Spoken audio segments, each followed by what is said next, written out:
తిరుపతిలో దారుణం జరిగింది. 19 ఏళ్ల యువతితో ఓ వ్యక్తి ఇన్స్టాగ్రామ్లో పరిచయం అయ్యాడు. అయితే ఆ యువతిని మోసగించి ఓ హోటల్కి తీసుకెళ్లి అత్యాచారానికి పాల్పడ్డాడు ఓ యువకుడు.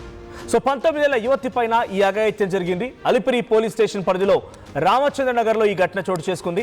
ఇన్స్టాగ్రామ్లో యశ్వంత్ అనేటువంటి యువకుడికి ఈ అమ్మాయికి మధ్య పరిచయం ఏర్పడింది. అయితే ఆ అమ్మాయికి మాయ మాటలు చెప్పి నమ్మించి రకరకాలుగా మాయ మాటలు మోసగించి తనని హోటల్ తీసుకెళ్లాడు యువకుడు.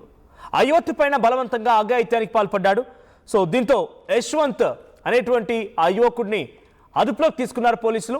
ఆ బాధితుల ఫిర్యాదుతో అదుపులోకి తీసుకున్న పోలీసులు ఆ హోటల్ నుంచి క్లూస్ కూడా సేకరించారు. ప్రస్తుతానికి నిందితుడు యశ్వంత్ ని అరెస్ట్ చేశారు, రిమాండ్ కూడా తరలించారు. విజువల్స్ మనం చూస్తున్నాం. సీసీటీవీ విజువల్స్ లో కనబడుతున్నట్టుగా అక్కడ ఆ హోటల్లో ఆ వ్యక్తి, ఆ సర్కిల్ కనిపించేటువంటి వ్యక్తి ఆయన యశ్వంత్.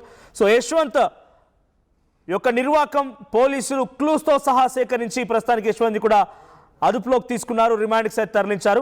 అమ్మాయిని బలవంతంగా ఇబ్బంది పెట్టి ఆ అమ్మాయిని మాయ మాటలు చెప్పి ఆ అమ్మాయిని మోసగించి ఆ అమ్మాయిని హోటల్ తీసుకెళ్లాడు.